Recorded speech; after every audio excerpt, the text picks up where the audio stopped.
Hello, please let me see your ticket stubs for the double-edged double bill. This week it's Popstar, Never Stop, Killing Gunther.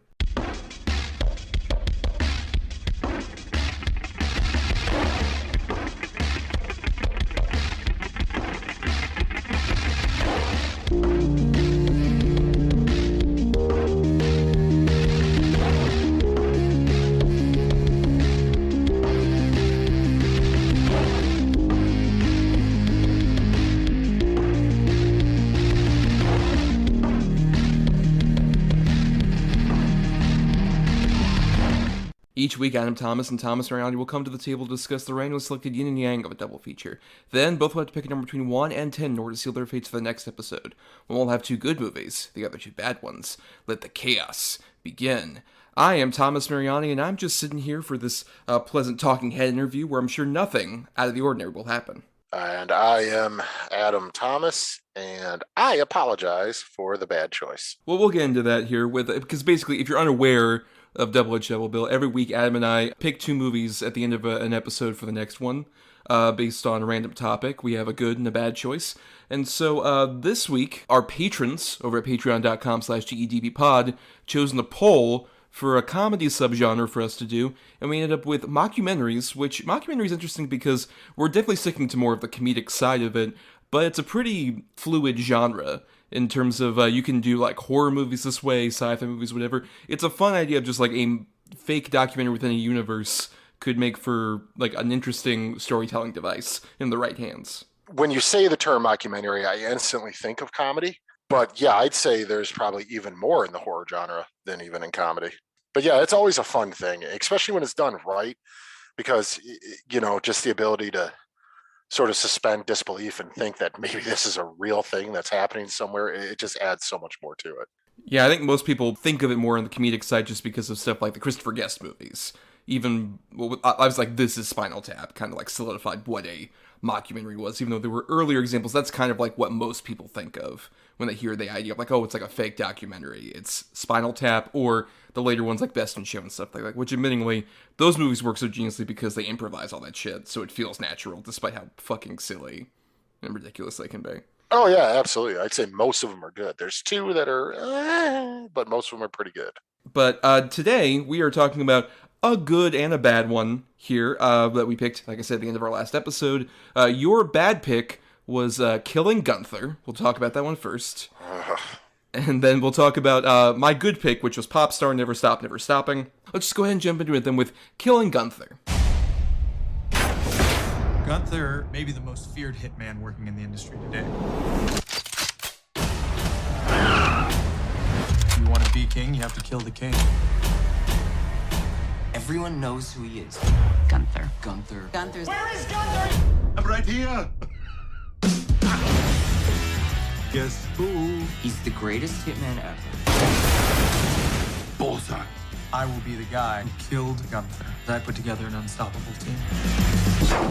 Just erase that. And when I found out that there were a bunch of assassins trying to kill me, I got pissed off.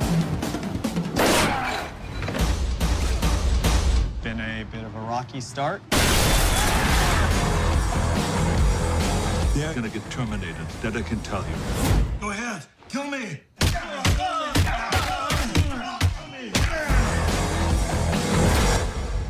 So Killing Gunther came out in 2017, September 22nd, 2017, and stars its director and writer, Taran Killam, who, it's kind of weird, with this episode, we're technically kind of doing another SNL Vehicles episode, because both of our films feature prominently former cast members of SNL, and in this case, you know, Taran Killam is a guy who, when he was on SNL, he was quite funny. Yeah, I think he was a good go-to guy for as far as we need, you know, someone to fill in for half a season doing an impression, or someone to come up with just a goofy character out of nowhere. He was kind of that guy. I don't think he was ever quite the star, but he was always a very, very solid sort of performer. A really great sort of like utility player on Yeah. that show, where it's just like you need somebody who's like reliable, probably won't steal the scene, but like perfectly services the scene and bounces off everybody pretty well. Killam was always a pretty solid get for that.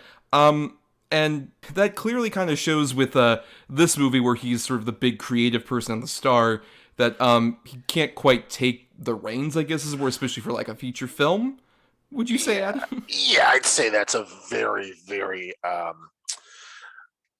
sort of diplomatic statement, way to put it. No, he cannot carry a movie by himself. No, because if you don't know, because this movie's fairly obscure, it's basically this mockumentary that follows a group of hired killers who, the main one, Blake, played by Taran Killam, has hired a documentary crew to basically document him trying to catch the titular killer Gunther, who's like this big celebrated assassin guy that's like so talented and everyone's like, oh my god, he's like a legend. And his team consists of like some familiar people like Bobby Moynihan, another SNL alumni, is like the explosives guy, and there's a couple other people. And of course, the big selling point of this movie was to play Gunther, they got Arnold Schwarzenegger, and he was prominently advertised and everything, but he does not show up until about the 67-minute mark in this 93-minute long movie. Yeah, and when he does, it's not exactly like a grand, exciting thing either. It's kind of like a fart in the wind. The thing is, I don't think that's a deal breaker, because like that could be like if you have a solid like hour before a movie, and then you have Arnold sort of like the icing on top of the cake. That could be like a fun thing. He doesn't have to play like a huge prominent role necessarily.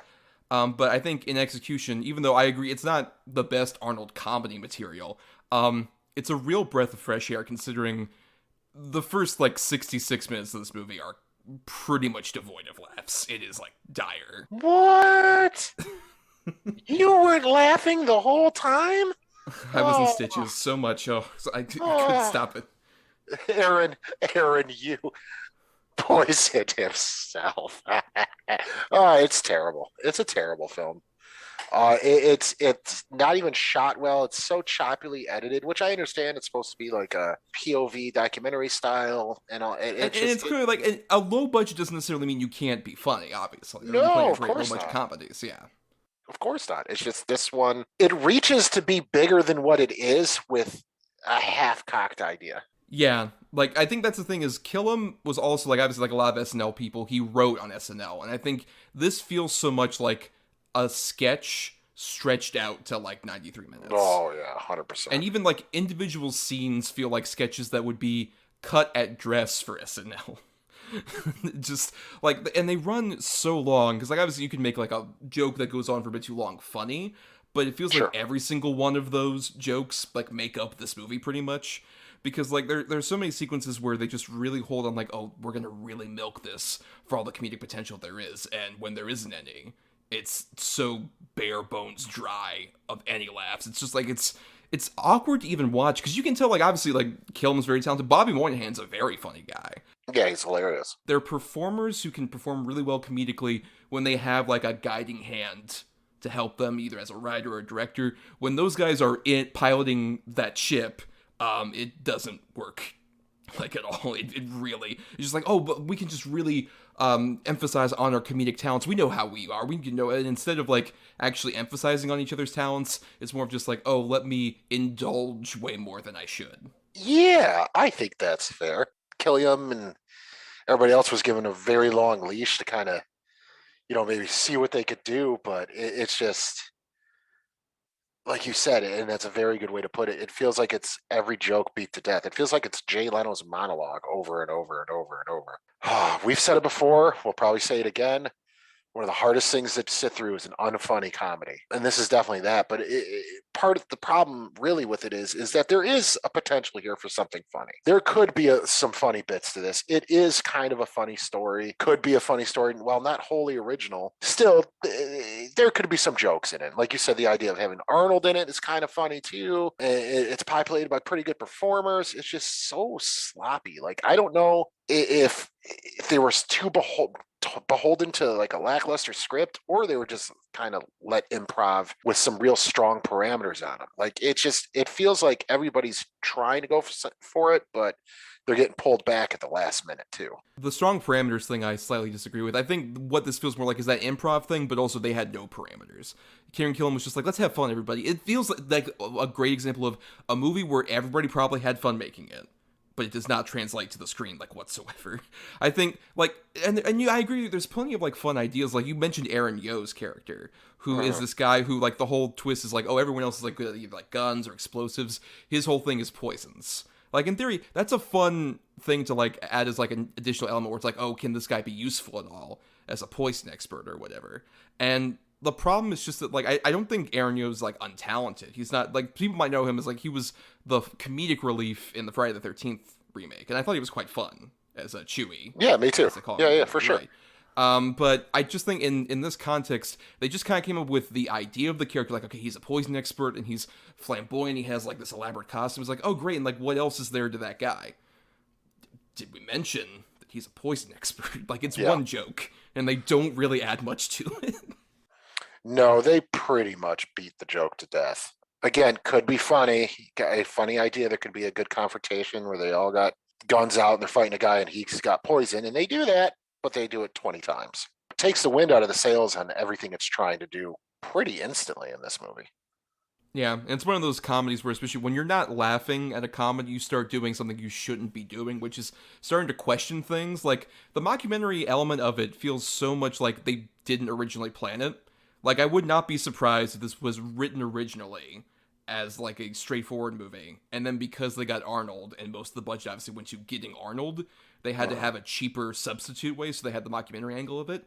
And I think it just, like, shows all the seams that are there. Like, how come they interview Colby Smulders, who is obviously, like, she's married to Taran Killam and stuff like that, talented performer. How come they interview her before they even, like, ever shoot with Taran Killam at a certain point? Like, are they, because, like, the whole concept is like, oh, you're just shooting proof that, like, he's gonna kill Gunther, as opposed to actually making a documentary, while you're actually going to the lengths of, like, interviewing people who you don't really need to be interviewing, and shit like that, which none of this shit would be questioned if I was laughing consistently at all in this movie, and I'm not, so I'm bringing up, like, things like that, or even the way it looks, like, you mentioned it looks so much like it's a lower budget Netflix movie, as opposed to, like, a movie, washed out with the colors, but still clear enough to where it feels almost like, you know, higher grade consumer cameras and shit like that. It doesn't look great, which doesn't help it either, when, once again, we're not laughing at anything. So it looks cheap, and it feels like it poorly put together, but the jokes aren't there to distract from that. I'm hard-pressed to even think in this movie, which, again, is lousy, but of one bit that actually really worked for me. Like, the only thing I think of that was kind of funny, but again, it carried on too long, is the scene with, like, all the cars exploding. I was about to say, that's the one bit I kind of laughed at, is the fact that, like, there's a point where Bobby Moynihan rigs a specific car to explode because somebody's going to come down and open the car and everything. And the twist is that Gunther has rigged all of the other cars in the area to explode except for that one. Like, that one is the only one that never explodes, which I thought was a clever bit. But yeah, then they do a whole thing where it's like, oh, we have to leave here, and then they go into an alleyway, and they wait to hear all the cars explode, and then one behind them explodes after, like, a 2 or 3 minute beat of no cars exploding or whatever. It's I agree, like, that was the one where it's like, oh, this is a really solid joke, and then they just kind of kill it. Yeah, again, it goes on for about, you know, a good 3 to 5 minutes too long. The thing is, I don't want to sit here and just completely shit on this movie, but I'm finding it hard-pressed to even come up with anything redeeming whatsoever. I can at least say, we mentioned the Arnold thing, obviously, when he comes in later, and I agree that it's not, like, height Arnold comedy work, but at the same time, he's, like, into it, which I think is fun. I think, like, because, like, the whole thing is, once they confront Gunther at his house, they, like, sneak into his house, and then the reveal is like, oh, Gunther's here, and it's Arnold Schwarzenegger, and then the whole twist is that he has a separate documentary crew who is filming him, and they go back to previous points of the movie where he was, like, following them around, basically. And there's, like, certain bits of that I find funny, particularly, there's a point where, like, during that car explosion scene, one car blows up with, like, his assistant or whatever in it, and then Arnold's just like, oh my god, they blew up that car with my assistant? What a bunch of dickles. Like, I never heard him say dickles. That's funny. That's I true. laughed at that. All right, I'll give you that one, I guess. And also, I will say, like, the Arnold, I think, is, like, game enough to where there are certain bits I also find funny, like, especially the epilogue of the movie, where after, like, all the climax stuff happens, he's, like, off in Austria, and he's like, oh, I started, like, a retirement community for gardening. He's wearing lederhosen, and he's just, like, really invested in, like, the gardening thing and shit like that. I'm almost just like, I would rather have this movie of Arnold as a retired hitman. Yeah, 100%. Just trying to live, like, a peaceful life with just, like, look, we're growing oranges, and I'm starting my country music career, which, over the end credits, you hear Arnold sing and a Yes. full country western song, and it's actually pretty funny. I think it's charming. Yeah, that right there would be a good movie where it's just you're following Arnold, and then occasionally these wacky assassins will come in and try to kill him. If they would have just flipped it, it totally would have worked. Mhm. It's just none of the other characters are at any way interesting or I don't know, fun enough to sit through for 97 minutes or however fucking long this thing is. Yeah, and it doesn't help also that that's when they finally get to Arnold, that's when they start rolling out the Schwarzenegger references that are Oh so god, cringy. it's so bad. Yeah, but particularly they have a whole thing about the this is how I learned to like put my hand up someone's ass and rip out their spine. I'm like, okay, I get it. And then he escapes, and Taran has to say, no, he got to the chopper. Now, I don't know if you got that joke, but it's the idea is that it's a reference to his line from Predator. What? He was trying to get everyone to the I know, right? It's I really clever, never. really subtle. No, Right. I don't know. I got to do some research on that. It's a bit of a deep cut for all you real sports heads out there who I- might know. I think you're telling tales out of school again. I don't think that's a real thing. Oh, I know. It was so like groan worthy. You know, I don't mind that sort of humor occasionally when it's done. Like, you know, a quick little nod and a wink. Like, it's fine sometimes. Absolutely. But when it's, you know, 3 to 7 times in rapid succession, it gets so bad. Especially near the end of the movie when you've not laughed that much and it feels so much more desperate. It's like, look, Arnold's here and we're going to make references to Arnold. No, That's 1,000%. Yeah. Right. Especially as they're like shooting when once again, it's so low budget that clearly they shot this in like some like show home for like real estate agents. Mm-hmm. Because it looks Oh, like yeah. it does not look at all like an actual house. It's a model home. It's the Right. Bluth. It's the Yes. Bluth home. Yes. There's always money in the banana stand. Yep, 100%. I will also say there's a pretty clever sort of the one bit of clever direction I thought was in this bit where when Killam and Schwarzenegger are fighting each other, there's a whole setup of the fact that the cameramen have left or have been like shot or murdered, and it's just down to like Killam and Arnold. And all of the cameras have been placed in different places by either dropped off by the camera people or stuff like that. And the entire like final fight is only shot from like these various different stagnant points. Sure. I mean, if you got to find something, I guess there you go. I mean, yeah, I guess. I just think the whole thing was so piss poor that even like that bit felt like maybe too little too late even. No, yeah, because you had to suffer through a lot of shit. Like, we haven't mentioned this, but, like, a lot of talented performers and stuff like that, but this one dude who plays Gabe, the tech guy, Paul Britton, is like, it's like, oh, hey, can we get Bo Burnham, but completely strip any of the charm and also lower him by about 2 feet? Yep. Because this guy is so gratingly annoying and has no last revive. It's just like, and it was one of these comedy characters who's just there to be like an annoying asshole. And they just repeat the same jokes, like, oh, Taran Killam's trying to do an interview with the documentary crew, and he's, like, in the background, like, trying to drink water or talking on his cell phone or some bullshit like that. Just these characters are like, oh, we have nothing, so can we get the performer to, like, try and ad-lib a bit? And there's nothing coming out of that guy. Yeah.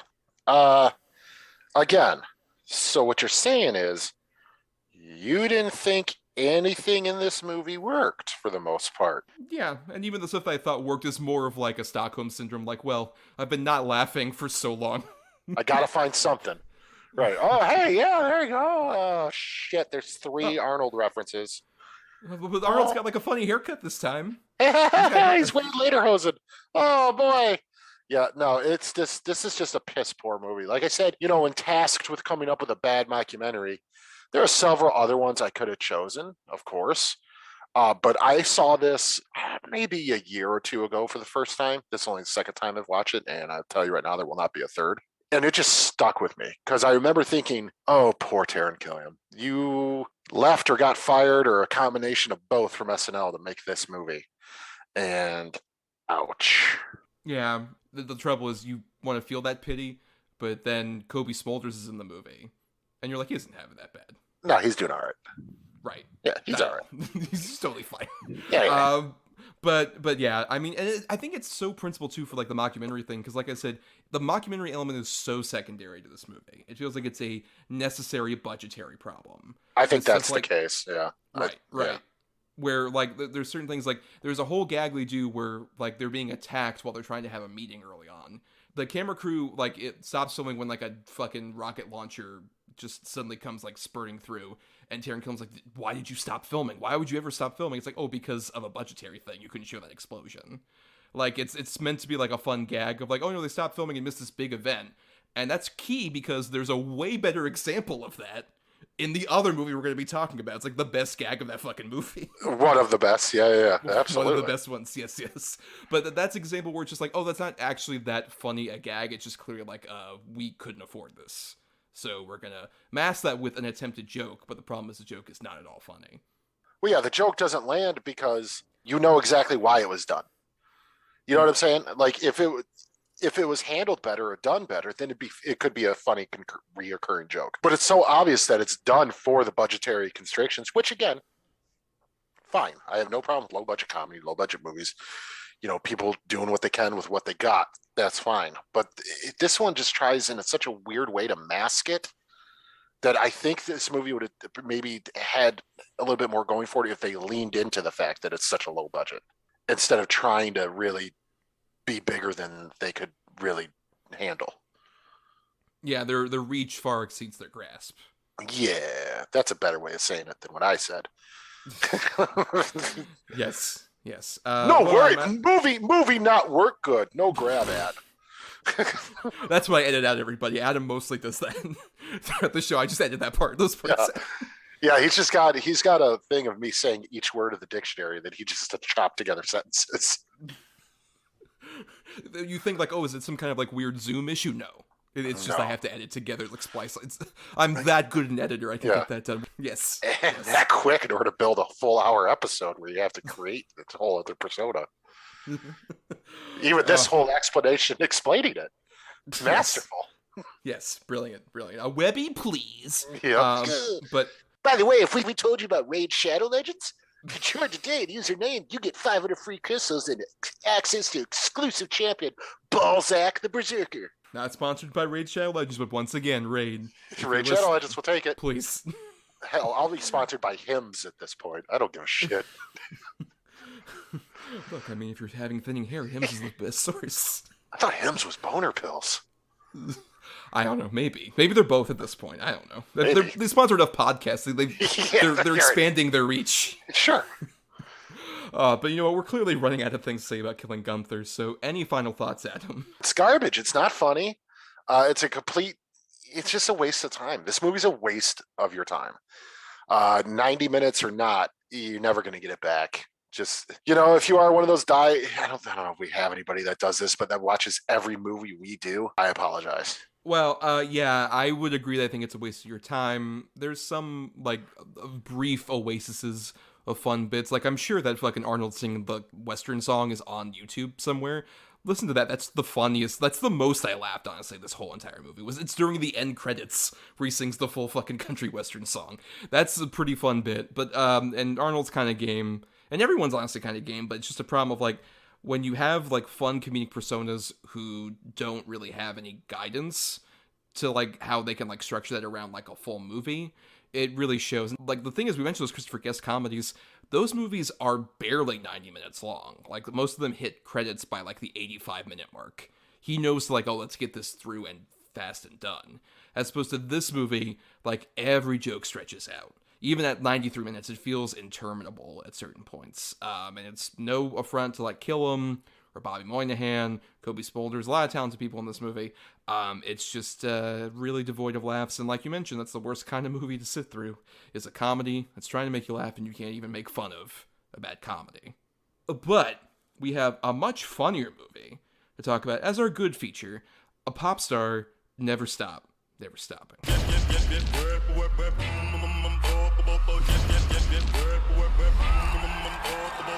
Connor for real is actually saving the record industry. Everybody's just waiting to see like what he does next. Connor's hot. You tell me you didn't see him and say, Yo, he's the star. Bar none, We're like McCartney and Kanye. And yeah, I'd love to get Connor to the point where he's just kind of everywhere, like oxygen or gravity or clinical depression. He's just everywhere.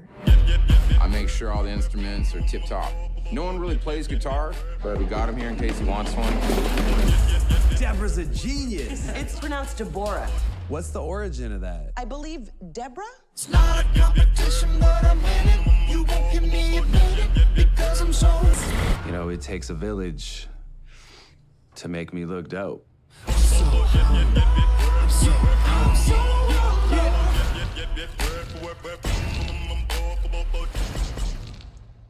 So Popstar Never Stop, Never Stopping came out June 3rd, 2016, and is from The Lonely Island crew, which consists of Andy Samberg, who was also an SNL cast member, but also Akiva Schaffer and Jorma Taccone, who were writers and, more importantly, the big creative people behind the SNL digital shorts that were very popular from like 2005 to around 2013. So basically Andy Samberg's tenure on the show. And it's a weird thing, Adam, we've talked about this off mic, that it's kind of a weird connecting point for us, even though, like, for you watched those shorts, but you were kind of alone in your age group, right? You weren't as, like, it wasn't as popular with, like, people amongst your age when they were coming out. They were pretty popular, dude, among me and my friends, too. I mean, you got to figure mid-20s or so is probably when we were catching them, and we thought they were fucking hilarious, dude. I mean, it started with the Chronicles of Narnia, Lazy Sunday.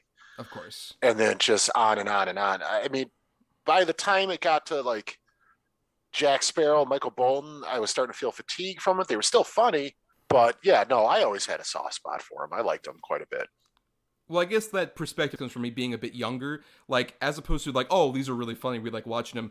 Like, Lazy Sunday, I still remember very vividly for, like, a young me and, like, kids amongst my age being, like, a revelation. Because, like, it was, like, in 2005, that was also right around the time of, like, YouTube becoming popular. And how many times I saw, like, I couldn't watch Lazy Sunday because SNL was not viable to the internet at that time. So I saw so many people recreate, like, shot for shot Lazy Sunday. Oh, yeah. Like, right. Early YouTube was, like, a glut of those kind of videos. But also, like, Dear Sister, I remember that was, like, a huge thing.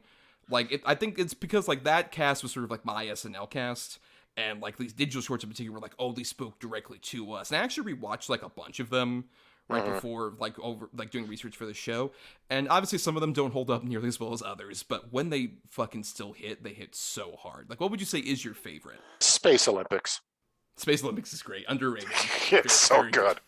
As I stare death in the face, I know my sins will take me to hell.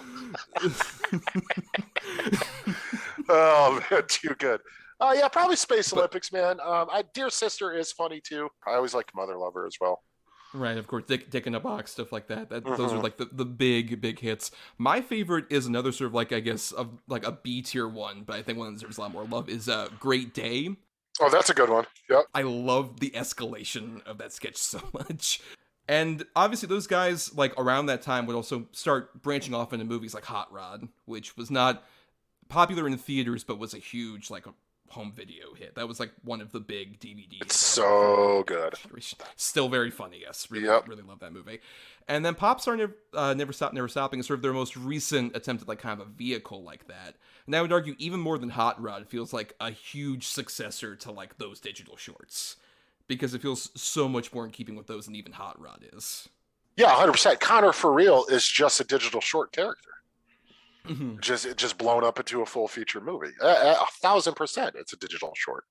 The music, the fuck Bin Laden bit and all that. I mean, it's such a digital short. Right. But thankfully, this doesn't feel like just a sketch that's stretched out to an 87-minute movie. It does actually feel like a real comedy movie. And also a very good mockumentary, because basically this is a parody of a lot of these, like, weird concert documentary movies that were coming out around this time in theaters. Like, Justin Bieber had one that's the, like, namesake of this, is like Never Say Never.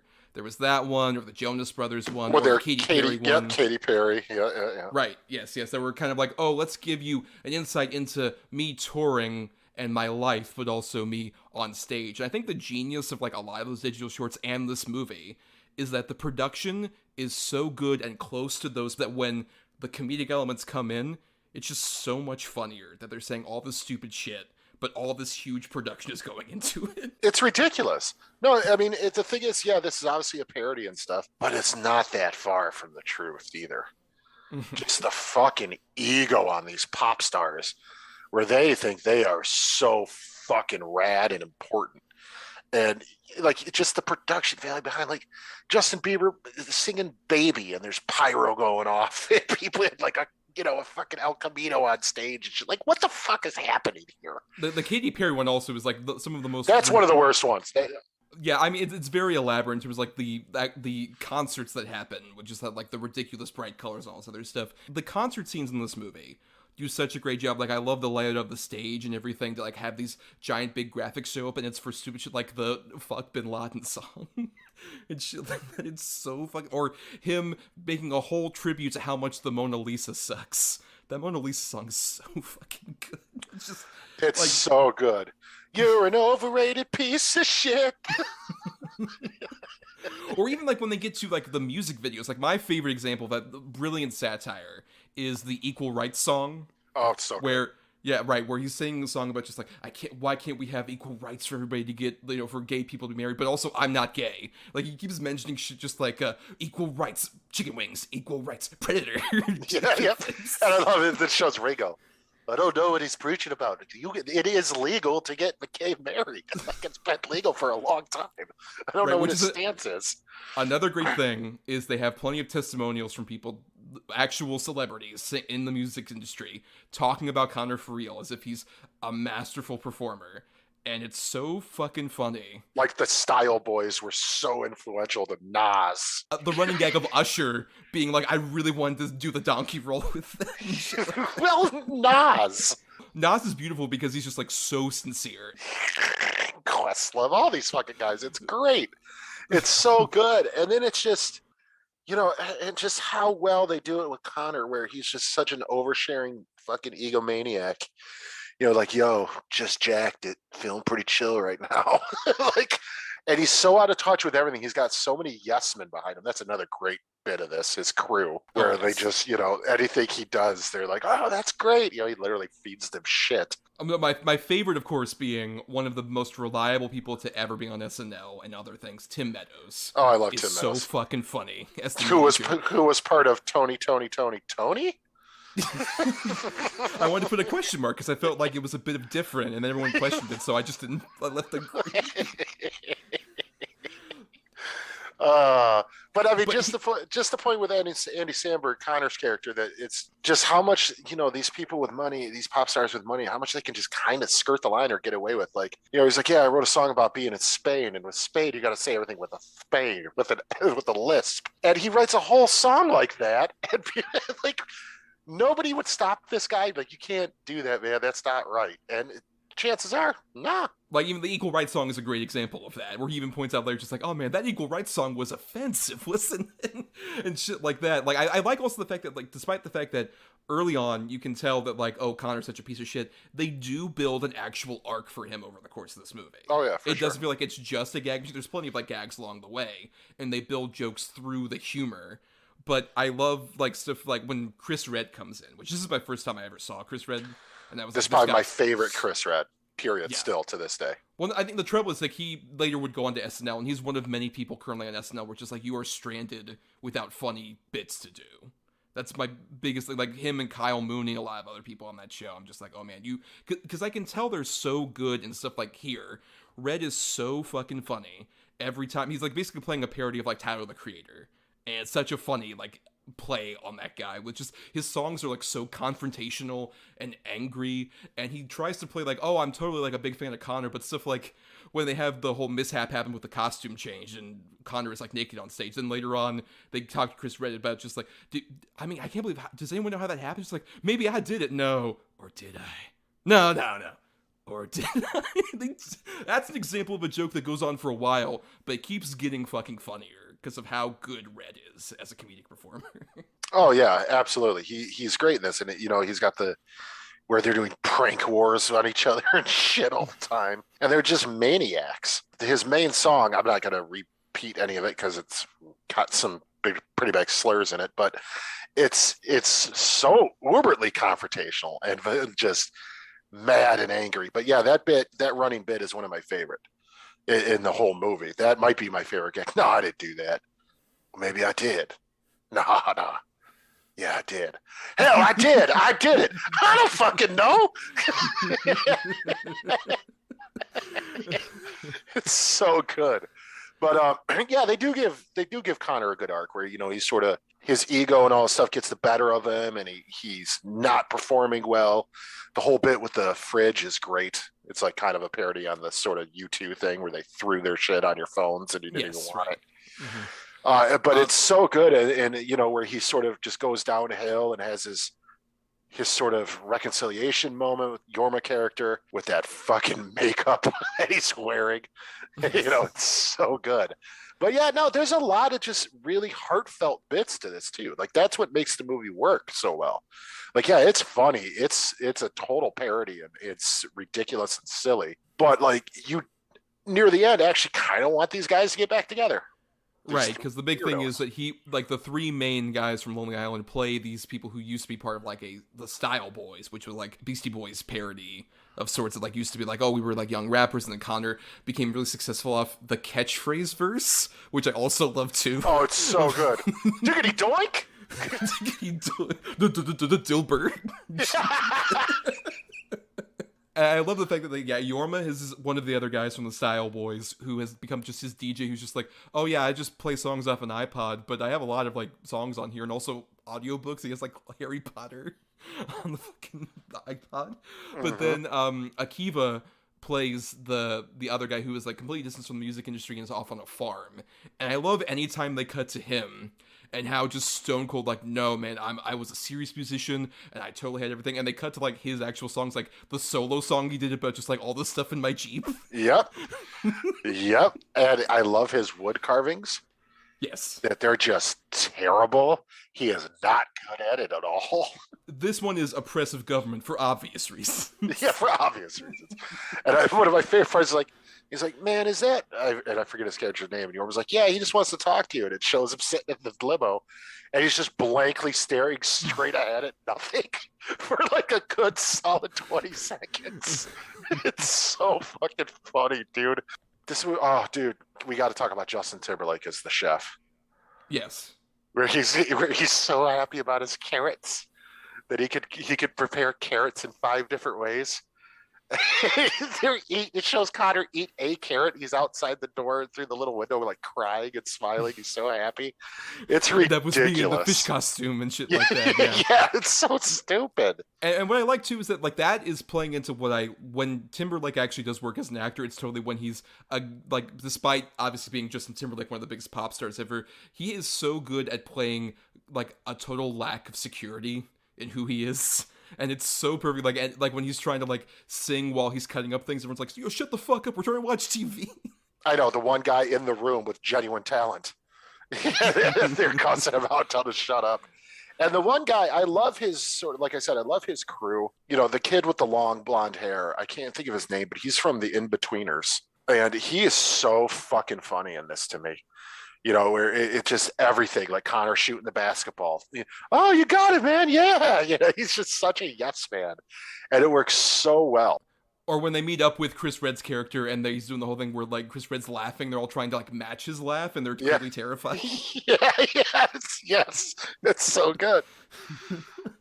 Well, and I think the big thing also is, like, with an Andy Samberg, what I love about him as a comedic persona is the fact that, like, he is also so perfect at playing a guy who is, like, all bluster, and then the moment there's, like, one sort of, like, brick out of the wall, he crumbles.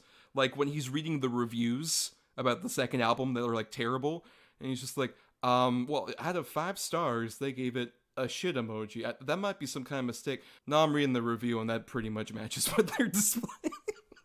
He's willing to, like, when he actually faces the reality, he's like, oh, yeah, I guess that is true. And then he just goes fucking off the deep end. Like, when Tim Meadows and, like, the crew are talking, like, oh, no, he's doing great. Like, why, Connor? And, like, he's covered in a sheet and he falls into the pool. It's such a good physical comedy bit. He's just, like, so desperate and falls in. No, yeah, that's the one thing that works about Andy Samberg in this, in Hot Rod, in Brooklyn Nine-Nine, and anything you've seen him in. he could be like a cocky prick, kind of jerky, dumb, all this stuff, but like he has genuine like feelings and emotions. Like shit really hurts him. Like it really, really gets upset by stuff. And that bit you were talking about too is they gave it a shit emoji. But here we go. Conor for Real's next album is whatever, like the greatest thing ever. Thank you, The Onion. But yeah, you just like I said, yeah, the pool scene, great. But then that's followed up by the thing we were alluding to earlier, which is one of my favorite sort of missing reel scenes in any movie. Yes. I mean, you know, what's going on? Oh my God, it's hornets. Quick, give me the flamethrower. And then it sounds like a helicopter. Oh no, it's their queen. It's screeching. Like, yeah, you got it. Hell yeah, man. Tell me you filmed that. You told us to stop filming. Fuck.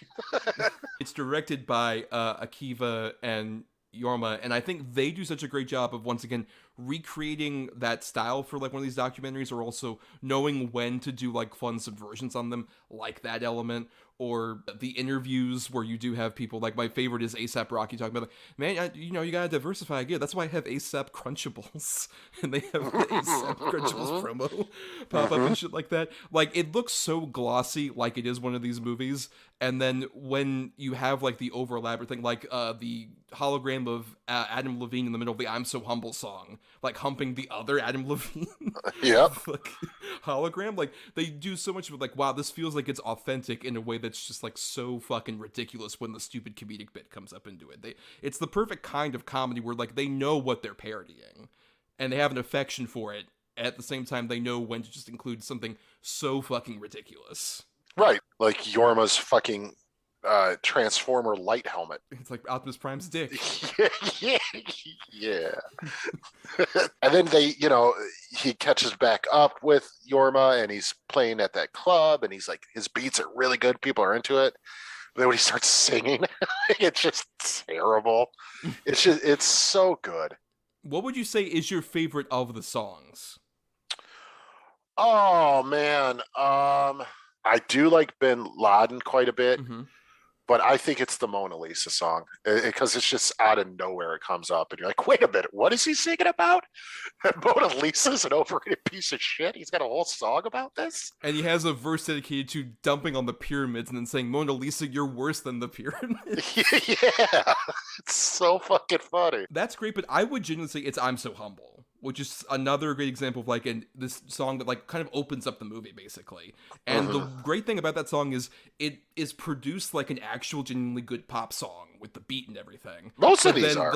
Right, but then the lyrics come in and they're so fucking dumb, where he's just like singing a song about how humble he is. Just like, the biggest thing is that I rarely rap about all of my successes. Yep. Yep, I'm the most humble list. Number one on the humble list.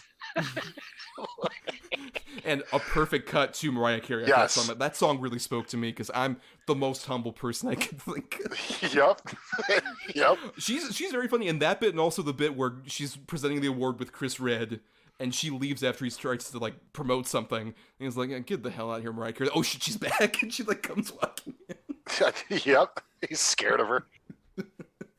Yeah, Maya Rudolph's really solid in this too. That's the thing. Everybody who appears in this movie is solid. There's not really one bad cameo performance. I mean, you can tell that like these people are like, because like these guys obviously were so well known for being on SNL, but I think particularly with having like Akiva and Jorma, who are more comedy writers and directors, like actually filming it, they know how to also utilize everybody else who pops up, like whether they're a celebrity who's not as known for comedy, or they are like, people who were aware of, like, I love all the stuff when they cut to the TMZ parody and you got Will Arnett. Oh my God. And Chelsea Peretti. Oh my God. When they are laughing so hard, it's like hurting them. Yes. It's killing me. And at one point, Will Arnett's got like 2 giant cups. Right, he gets a bigger cup in like every successive shot that he's in. And then I think at one point he's got one duct tape to another one. Like, it's just so ridiculous. It's so ridiculous, but it's perfect. And I would not cast anybody else in any of those roles. Other people like Sarah Silverman's very funny as one of the other Yes Men. Joan Cusack. Oh, as his mom, just like, you do a line first and then moms go second. Yeah. I don't even know how do you do it? Oh, it's so good. Yeah, but again, it's so smartly written too. I would say, after Walk Hard, this is probably one of the better sort of music parody movies. Yeah, and I think it is also a shame because I actually did see this in a theater, and unfortunately I'm like one of the few, because this movie bombed hard in the summer of 2016. I saw it in the theater as well. Oh man, we're the real style boys. Kindred spirits. Oh man, was your theater also completely empty? No, because my friend was with me, so booyah. Oh, good point. But yeah, this bombed so hard, and I think also this is kind of, for me, the beginning of the end of like theatrically released studio comedies. It's I'd say that's so fair. Few as time went on, because this feels like that are non-Judd Apatow. Let's put it that way. Well, no, this is a Judd Apatow produced movie, which is part of the interesting wrinkle. Oh fuck, never mind. Right. I don't like this movie anymore. What are you talking about? The Bubble is so funny, Adam. It was so great. I'm sure so it's funny, wonderful. and so wonderful. And like, we gotta respect him because he commented that Will Smith could have killed Chris Rock. He's like a clear doctor about that.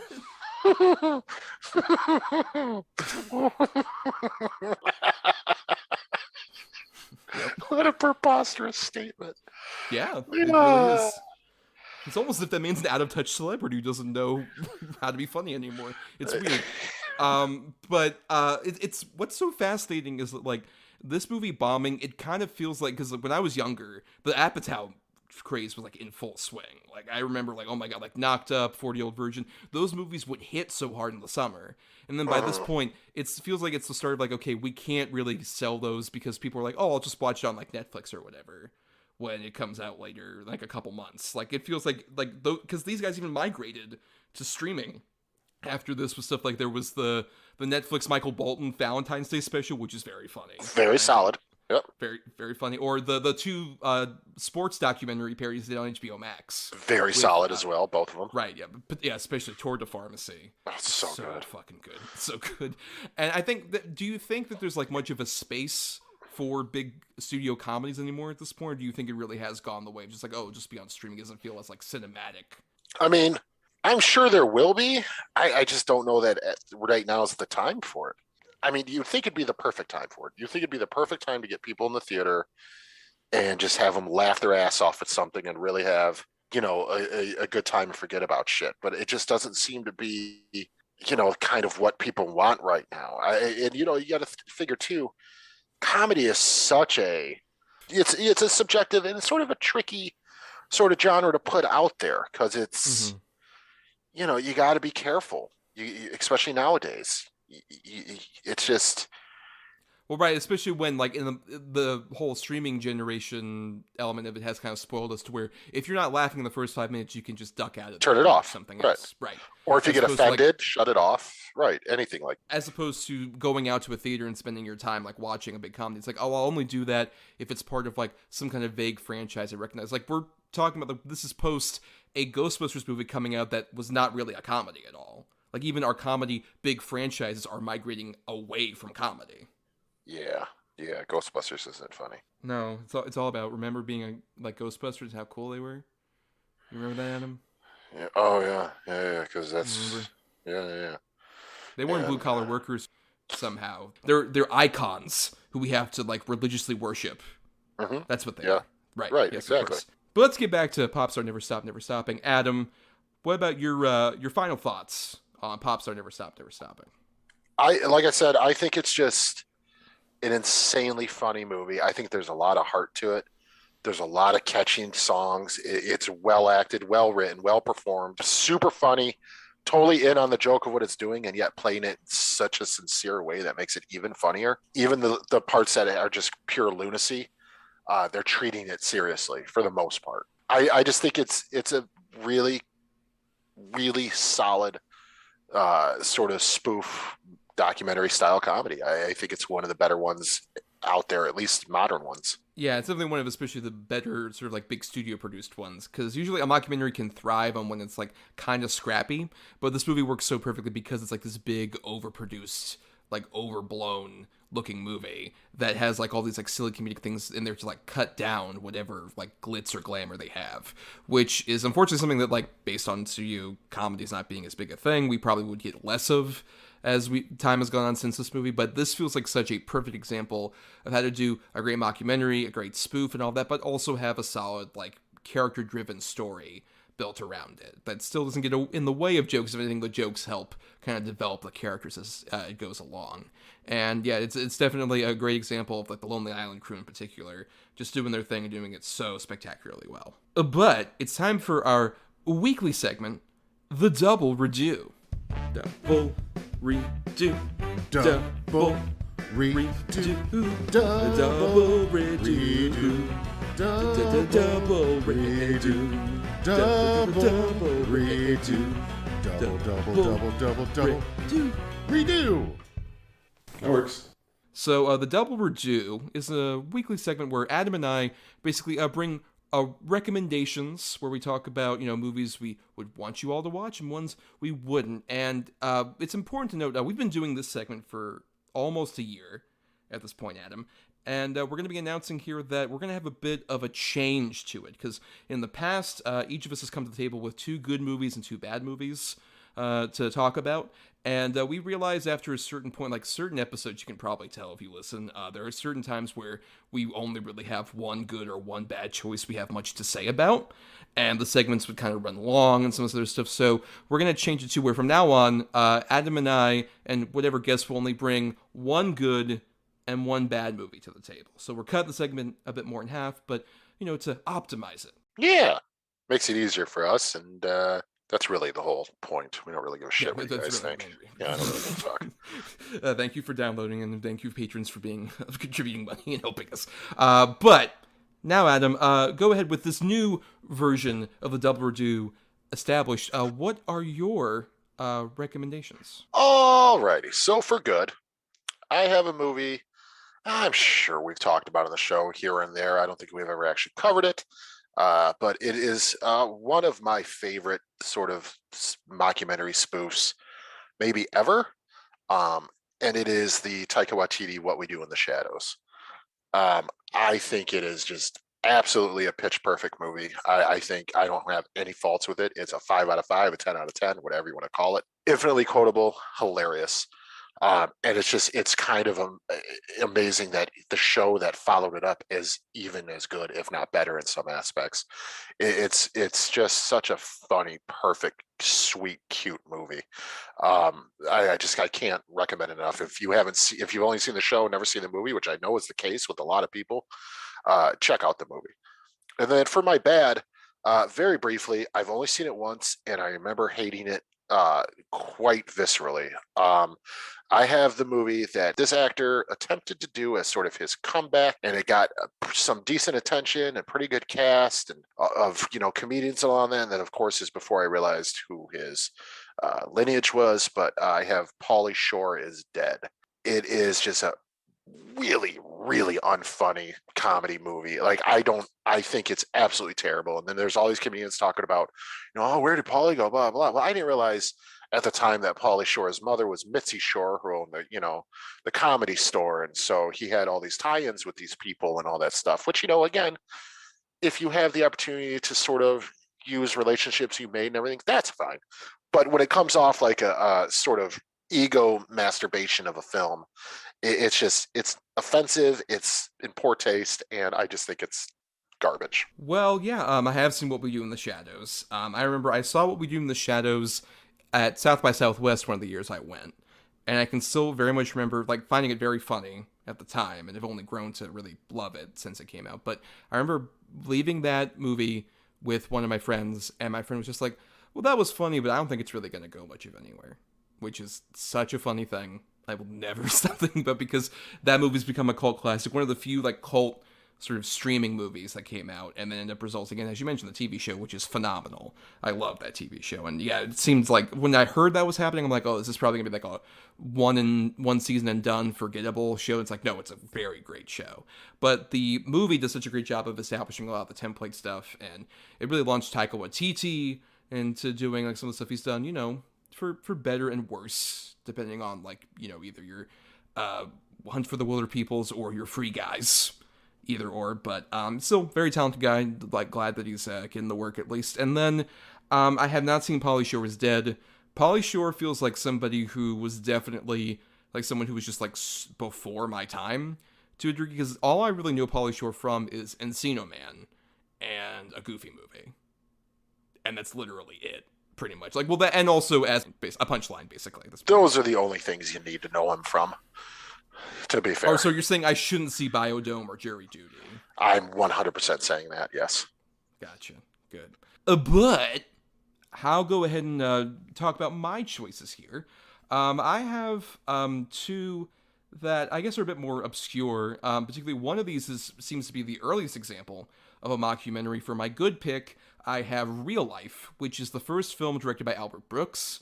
Very funny, obviously, like comedian who would later go on to be in like broadcast news and, you know, a very talented, funny guy. And this was the first movie he directed where it was, since 1978, it's very early in this, where they introduced the radical idea of Albert Brooks is trying to produce a TV show where he follows an actual family's day-to-day.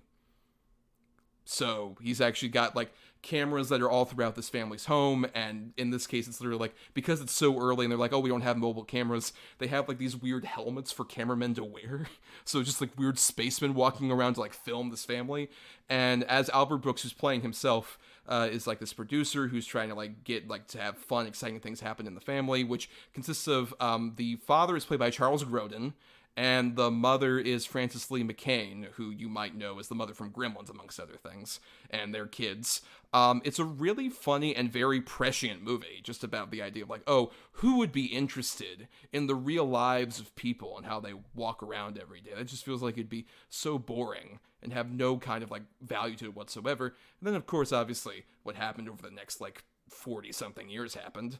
But still at the same time, it's so fascinating to watch, and it's still very funny for like all the really early attempts it's trying to do at being like one of these like slice of life documentaries about just like an average suburban family. I really find it funny and fascinating. It's not my favorite Albert Brooks movie, but I think it's interesting just as a weird historical record of the first attempt to kind of like parody the idea even of getting so hung up on like, oh, a documentary crew experiencing real life to the degree of like a boring household family and the drama that persists from having a camera crew come into it.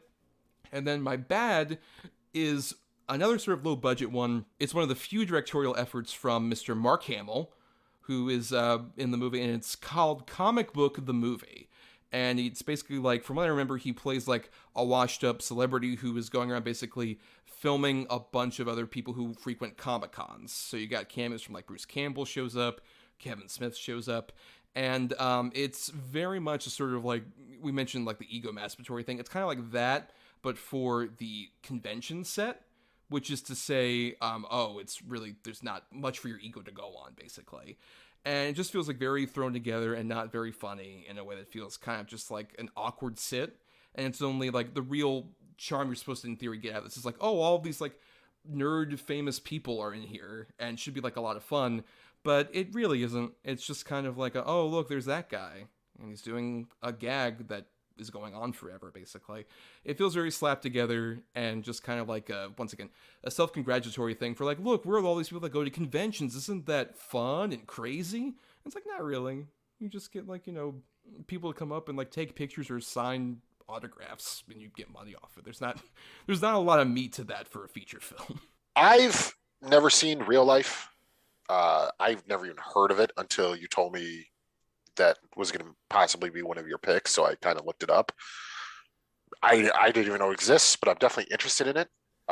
Talk about sort of forecasting the future. It's pretty amazing when you think about it. Mm-hmm. Plus, I always like Albert Brooks and Grodin. Come on. But Comic Book the Movie, I remember being so kind of like pumped to see it because it was definitely during my, you know, Kevin Smith View Askew fandom days. Mm-hmm. And I remember seeing the previews for it. I'm like, oh, this is going to be badass. How funny. And it is so unbelievably bad. I mean, it is just terrible. And, you know, it sucks to, you know, say something Mark Hamill did is bad, even though he's done a lot of bad. But because the guy's awesome. But, man, is this a bad movie. It's not funny. It's just a weird misplaced ego trip. And I didn't understand really the point of what I was watching then, and I probably wouldn't understand it now. Yes. So let's go ahead and repeat our titles for everybody. Adam. Alrighty. I had What We Do in the Shadows and Pauly Shore is Dead. And then I had my good pick of Real Life and my bad pick of Comic Book the Movie. So we recommend everybody submit your double redo selections of your own, especially now with the new format change. You only have to do a good one and a bad one. When we would love to hear them and talk about them on the show potentially. But we also want to thank some people here before we get to doing our picking at the very end of the episode. Stay tuned for that. We want to thank Chris Oliver for the intro and outro music used in our show. Listen to more of his music at chrisoliver.bandcamp.com.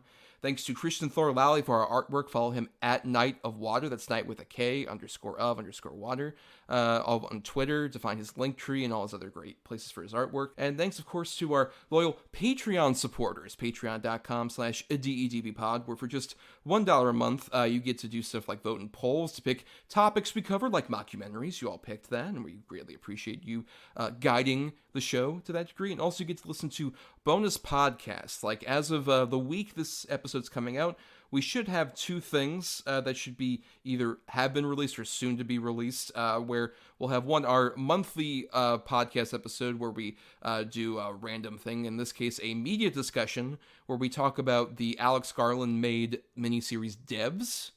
And then also our On the Edge Irrelevant show, where we talk about modern movies that are recently released. And we talk about The Northman. Yeah, buddy. Very excited. Yeah. For that one. Yeah, yes. me too. Yeah. Yes. But you get all of that for just the $1, and it really helps out the show, really helps us to improve things, get better equipment, satiate Adam's hunger for money. We need all of that. We appreciate every dollar. Yeah, and I do need money. Yes. But for more of our antics, please follow us on Twitter and Facebook at DEDBpod. And you can also email us feedback, doubleedgedoublebill@gmail.com, all spelled out. And for more of my own individual stuff, you can follow me on Twitter and letterboxes at NotTheWho'sTommy. And I also do some writing at marianithomas.wordpress.com and film-cred.com. And you can find me on Twitter or Instagram at Atom or Adam. That's ATOM_OR_ADAM. And then I'm also on Letterboxd at Schwanson. That's SCHWANDTSON. Yes, and we encourage you, if you like the show, to please follow us on places like Apple Podcasts, Stitcher, and other podcasting platforms. If you're listening on Talk Film Society, why not listen to all the other great shows on the podcast network? And you can also dig into our archives on our Podbean main feed for about 200 episodes before we joined Talk Film Society. And everything else, if you can't, help us with the Patreon, if you're kind of strapped for cash, the totally free way to help us out is to rate, review, or simply share the show around, because that gives us more visibility. Yeah, I mean, Christian Alvarez does it, and he's a fucking jerk. So if he could do it, you guys could do it. Yes, you can. Well, now, Adam, it's time to do our picking for next week's episode. And it's going to be a very interesting topic here, because we've repeated topics on the show before, but this will be the first time we've ever repeated a topic centered around a particular creative person. In this particular case, we are doing another episode about Sam Raimi, who we did an episode about ages ago.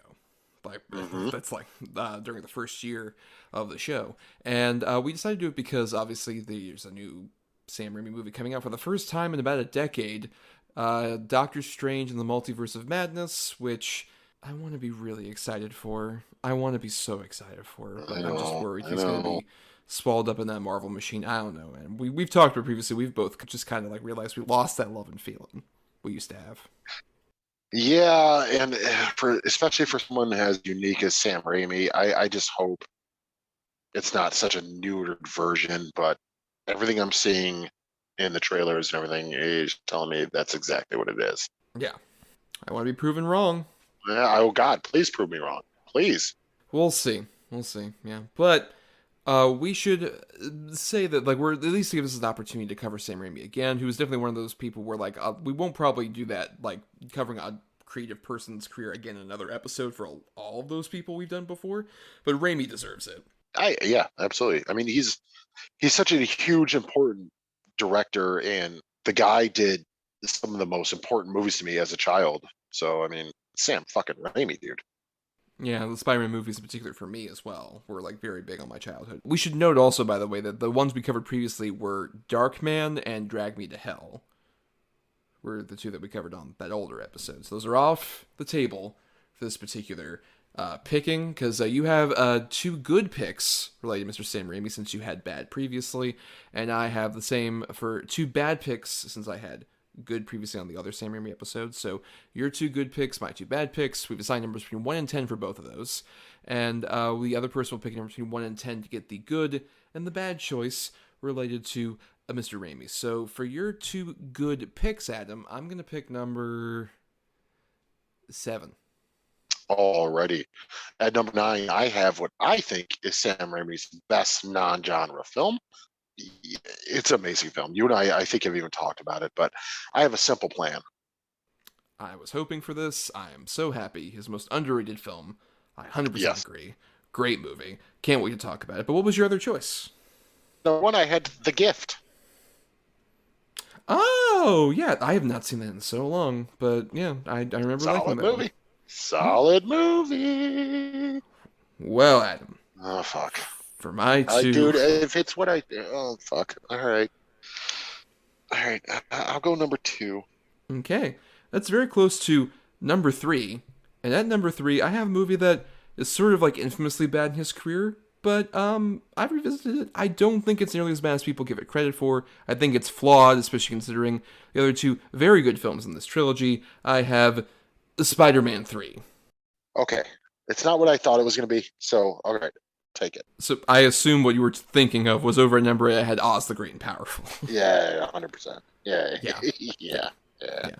I mean, look, Spider-Man 3, a better movie than Oz the Great and Powerful. I think we can both agree on that. Oh, and the Spider-Man like extra cut, 3-point whatever, way better than the editor's edition. Yes, right. We'll talk about the different editions that that version has. But yeah, so Spider-Man 3 and A Simple Plan. Nice. All right, well, on that note, Adam, it's time we've ended the show here, and let's go ahead and end it with, I don't know, how do we end it? How do we end the show, Adam? I'm putting the ball in your court. How do we end this particular episode? I mean, if it's anything like Killing Gunther, it just goes on forever and ever and ever. Oh, but we have a big celebrity cameo? Yeah, we do. It's, I don't know who the hell we got. What's a celebrity we could get?